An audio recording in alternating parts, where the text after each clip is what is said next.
स्वागत है बच्चों आप सभी का अपनी इस मैथमेटिक्स के ऑनलाइन क्लासेस में। जैसा कि आप जानते हैं कि 16th चैप्टर प्रायिकता, जिसमें हमने 16.4 में प्रायिकता बंटन बनाना सीख लिया है। 16.4 एक्सरसाइज कंप्लीट हो चुकी है और उसमें हमने प्रायिकता बंटन किस प्रकार से बनाया जाता है, किन किन परिस्थितियों में हम प्रायिकता बंटन का निर्माण कर सकते हैं, उन सभी क्वेश्चंस के बारे में हमने अच्छे से अध्ययन किया था। इसी संदर्भ में मैंने आपको कल जो है कुछ महत्वपूर्ण एग्जाम्पल्स बताए थे और आज भी मैं कुछ महत्वपूर्ण एग्जाम्पल बता के 16.4 एक्सरसाइज को आज हम लोग कंप्लीट करेंगे। और उसके बाद में बच्चों हम लोग इसकी विविध प्रश्नावली में जो भी हमारे सिलेबस से रिलेटेड जो भी क्वेश्चंस होंगे हम उनको सोल्व करने का पूरा प्रयास करेंगे। तो चलिए बच्चों हम बढ़ते हैं एग्जाम्पल नंबर 24 की तरफ। तो बच्चों एग्जाम्पल नंबर 24 में हमें यहाँ पे पी एक्स बराबर एक्स पर कुछ कंडीशंस दे रखी है कि जब एक्स बराबर 0 हो तो उस कंडीशन में प्रायिकता है 0.1, जहाँ पे एक्स जो है यादृच्छिक चर है किसी भी घटना का। एक्स बराबर 1 और एक्स बराबर 2 पे हमारे पास जो प्रायिकता है वो दे रखी है यहाँ पे के एक्स, और यदि x बराबर 3 या 4 हो तो हमारे पास प्रायिकता है k इंटू में 5 माइनस एक्स, अदरवाइज बाकी सभी वैल्यूज के लिए हमें प्रायिकता लेनी होगी 0। तो बच्चों इसमें हमसे दो पार्ट पूछे गए। पहले पार्ट में हमसे पूछा गया है k का मान बताओ। तो बच्चों हमसे यहाँ पे k का मान पूछा गया है, तो आपको अच्छे से पता है बच्चों कि यहाँ पे p 0 से लेकर यादृच्छिक चर के संगत उनकी प्रायिकताओं का जो योग होता है वो हमेशा 1 के इक्वल होता है। चूंकि x यादृच्छिक चर है, x जो है वो यादृच्छिक चर है, अतः पी एक्स बराबर 0 प्लस पी एक्स बराबर 1 प्लस पी एक्स बराबर 2 प्लस पी एक्स बराबर 3 और प्लस पी एक्स बराबर 4, इन सब की प्रायिकताओं का योग जो है बच्चों वो किसके इक्वल होगा, यहाँ पर 1 के इक्वल होगा। तो देखिए बच्चों यहाँ पे क्या आएगा, पी एक्स बराबर 0 के केस में जो प्रायिकता है वो दे रखी है हमें 0.1।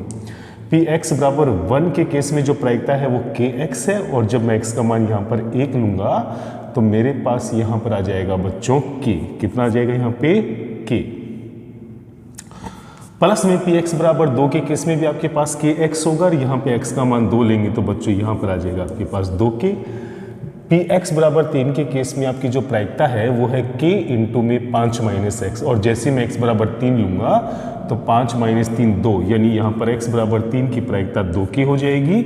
और इसी प्रकार जब एक्स बराबर 4 मैं यहाँ पे रखता हूँ एक्स के स्थान पे, तो 5 माइनस 4 यानी 1, और 1 को k से मल्टीप्लाई करेंगे तो क्या आएगा और इक्वल्स टू में लेना होगा 1। अब देखिए बच्चों इन सबको हम जोड़ेंगे तो 2 और 2 4 और 1 5 और 1 6, ये हो जाएगा यहाँ पे 6k, और 1 में से 0.1 को माइनस करेंगे तो 0.9। तो बच्चों k का मान यहाँ पे कितना आएगा, 0.9 में 6 का देना पड़ेगा भाग, जिसको मैं यहाँ पर 90/600 लिख सकता हूँ। कितना लिख सकते हैं, 90/600।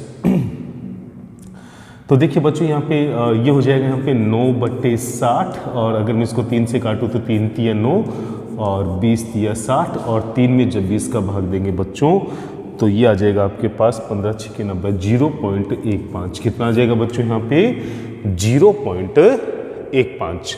तो बच्चों इस प्रकार से हम यहाँ पे प्रायिकता बंटन के केस में हम यहाँ पर k का मान ज्ञात कर सकते हैं, क्योंकि हमें पता है कि प्रत्येक यादृच्छिक चर के संगत उन सब की प्रायिकताओं का जो योग होता है वो किसके इक्वल होता है, 1 के इक्वल। तो बच्चों k का मान अपने पास यहाँ पे आ गया 0.15, और इसका उपयोग हम इसका सेकंड पार्ट को सोल्व करने में करेंगे। तो देखिए बच्चों इसका सेकंड पार्ट, तो देखिए बच्चों यहाँ पर पहले पार्ट में k का मान जो है वो आ गया था अपने पास 0.15। सेकंड पार्ट में बच्चों हमसे पूछा गया है कि यहाँ पे x जो है वो विद्यालय दिवस के दिनों में पढ़ाई के घंटों को व्यक्त करता है। तो हमसे पूछा गया इसमें कि क्या प्रायिकता है कि वो कम से कम विद्यार्थी कम से कम 2 घंटे पढ़ते हैं, 2 घंटे पढ़ते हैं। तो देखिए बच्चों यहाँ पे कम से कम 2 घंटे का मतलब होता है 2 या 2 से ज़्यादा। तो बच्चों यहाँ पे अपने पास पी एक्स बराबर 2 की प्रायिकता निकालनी होगी, पी एक्स बराबर 3 लेना पड़ेगा, पी एक्स बराबर 4 लेना पड़ेगा, क्योंकि कंडीशन है कि कम से कम 2 घंटे, यानी इसका मतलब 2 या 2 से ज़्यादा। तो पी एक्स बराबर 2 के केस में जो प्रायिकता थी बच्चों वो यहाँ पर थी 2 की, क्योंकि एक्स का मान 2 रखेंगे तो 2 को k से मल्टीप्लाई करेंगे तो 2k आएगा। x बराबर 3 के केस में अपने पास प्रायिकता यहाँ पर फिर से 2k थी और x बराबर 4 के केस में यहाँ पे प्रायिकता है k। तो देखिए तो 2 2 4 1 हो जाएगा यहाँ पे बच्चों 5k और 5 इंटू में k का मान 0 रखेंगे 0.15 जो हम पहले निकाल चुके हैं, तो अपने पास आ जाएगा यहाँ पे 0.75। कितना आएगा बच्चों? 0.75। और इसी का बच्चों बी पार्ट दे रखा है तथ्यतः 2 घंटे, तथ्यतः 2 घंटे पढ़ते हैं। तो बच्चों तथ्यतः 2 घंटे का मतलब केवल 2 ही घंटे के ऊपर फोकस किया गया है px बराबर 2 पे और px बराबर 2 के केस में जो प्रायिकता है वो 2k है। और जैसे हम यहाँ पर k का मान 0.15 रखेंगे तो हमारे पास 0.30 आएगा। अब देखिए बच्चों सी पार्ट दे रखे हैं यहाँ पे कम से कम तथ्यतः अधिकतम 2 घंटे पढ़ते हैं। लैंग्वेज क्या है इस बार? अधिकतम 2 घंटे। तो बच्चों अधिकतम 2 घंटे का मतलब हो जाता है 2 या 2 से फिर कम की बात हो जाती है। तो P0 से लेकर P2 तक हमें निकालना होगा। तो Px बराबर 0, Px बराबर 1 प्लस Px बराबर 2, इन सब की प्रायिकताओं का योग हमें निकालना होगा। तो Px बराबर 0 पे प्रायिकता है 0.1, Px बराबर 1 पर प्रायिकता थी k और Px बराबर 2 पर प्रायिकता है 2k। तो ये हो जाएगा बच्चों 0.1 प्लस 3k और k की वैल्यू हम जैसे यहाँ पे रखेंगे तो 0.1 प्लस k की वैल्यू 0.15 रखेंगे तो ये हो जाएगा 0.45। कितना हो गया यहाँ पे? 0.45 और 0.45 में 0.1 यानी कि 10 को ऐड करेंगे तो ये 0.55। तो बच्चों यहाँ पर इस प्रकार से हम इन तीनों ही पार्ट को सोल्व कर सकते हैं। कम से कम 2 घंटे, तथ्यतः 2 घंटे और अधिकतम 2 घंटे, और इन तीनों के मतलब जो भी यहाँ पे निकलेगा उसी के अनुसार हम यहाँ पे इन सब की प्रायिकता बहुत आसानी से प्राप्त कर पाएंगे। तो बच्चों ये एग्जाम्पल महत्वपूर्ण एग्जाम्पल में से आप इसके ऊपर अच्छे से अभ्यास कीजिए। और अब हम बढ़ते हैं एक और महत्वपूर्ण एग्जाम्पल नंबर 26 की तरफ। एग्जाम्पल नंबर 26 में बच्चों हमें क्या दिया हुआ है कि यहाँ पे 3 सिक्कों को एक साथ उछाला जाता है। 3 सिक्कों को उछाला जाता है और चितों की संख्या को नोट किया जाता है। तो x को हम मान लेते हैं यहाँ पे चितों की संख्या। किसको मान लेते हैं? x को। x हम मानेंगे यहाँ पे चितों की संख्या। तो बच्चों हमें यहाँ पे चितों की संख्या का प्रायिकता बंटन बनाना है और उसके बाद भी हमें उसका माध्य ज्ञात करना है। तो बच्चों इसमें जो मेन पार्ट है वो है यहाँ पे यादृच्छिक चर x का माध्य ज्ञात करना। तो बच्चों यहाँ पर ये एक थोड़ा सा एक्स्ट्रा पार्ट है, मैं आपको बता देता हूँ कि माध्य किस प्रकार से ज्ञात करेंगे। पहले हम इस कंडीशंस के लिए बच्चों यहाँ पे प्रायिकता बंटन का निर्माण करेंगे और उसके बाद उस प्रायिकता बंटन से हम यहाँ पर माध्य ज्ञात करेंगे। तो यहाँ पर प्रायिकता बंटन का माध्य ज्ञात करना आपके लिए एक नया यहाँ पे सीखने को मिलेगा, आपको एक नया पार्ट है और ये आपके लिए करना बहुत अनिवार्य है। तो देखिए बच्चों किस प्रकार से हम सबसे पहले प्रायिकता बंटन का निर्माण करते हैं। हमें पता है बच्चों कि यहाँ पर सिक्कों को छानने पर चित आने की प्रायिकता भी 1/2 होती है और पट आने की प्रायिकता भी 1/2 होती है। और चूंकि हमने यहाँ पे सिक्के को 3 बार उछाला है तो x के संभावित मान, तो x के जो मान होंगे यहाँ x के जो मान होंगे वो अपने पास यहाँ पर 0, 1, 2 व 3 होंगे, क्योंकि हो सकता है 3 उछाल में एक बार भी चित नहीं आए, हो सकता है 3 उछाल में एक बार चित आए, 2 बार चित आए और हो सकता है तीनों के तीनों बार चित आए। तो देखिए बच्चों हम इन सभी यादृच्छिक चरों के संगत इनकी प्रायिकताएं निकालेंगे। तो Px बराबर 0 का मतलब क्या होता है? 3 उछाल में एक बार भी चित नहीं है, इसका मतलब तीनों बार अपने पास पट आएगा। एक बार पटाने की प्रायिकता 1/2, दूसरी बार पटाने की प्रायिकता भी 1/2, तीसरी बार पटाने की प्रायिकता भी 1/2। तो इस स्थिति में जो अपनी टोटल प्रायिकता है वो 1/8 के इक्वल हो जाएगी। अब देखिए बच्चों Px बराबर 1 का क्या मतलब हुआ? Px बराबर 1 का मतलब हो गया बच्चों यहाँ पर एक बार चित आना। तो एक बार चित आने का मतलब हो गया 3 संभावना यहाँ पे बनेंगी। हो सकता है पहली बार चित, बाकी दोनों बार पट आया हो सकता है यहाँ पे पहली बार पट, दूसरी बार चित, फिर उसके बाद पट आया हो सकता है यहाँ पे पहले पट, उसके बाद पट और उसके बाद में चित आया हो, लेकिन इन सभी संभावनाओं की प्रायिकताएं समान होंगी। कैसे? क्योंकि यहाँ पर इन तीनों की प्रायिकता 1/2 1/2 1/2 को गुणा करेंगे तो ये 1/8, यहाँ पर भी आपके पास आएगा 1/8 और यहाँ पर भी 1/8, तो कुल मिलाकर ये हो जाएगा बच्चों 3/8।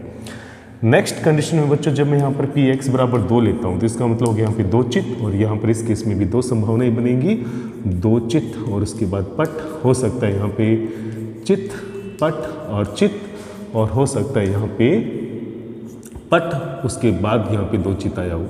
तो बच्चों इन तीनों ही संभावनाओं में 2 बार चित अपने पास आया है, और इन सब की प्रायिकताएं भी बच्चों समान होंगी, क्योंकि 1/2 1/2 1/2 यानी यहाँ पर भी 1/8, यहाँ पर भी 1/8 और 1/8 इस तीसरी संभावना की प्रायिकता होगी। तो कुल मिलाकर यहाँ पर भी आने वाला है 3/8।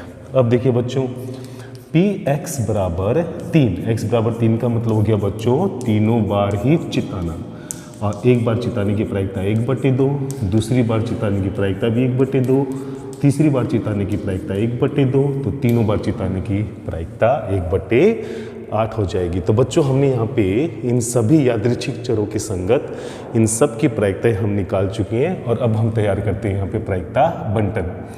तो देखिए बच्चों प्रायिकता बंटन किस प्रकार से तैयार करेंगे।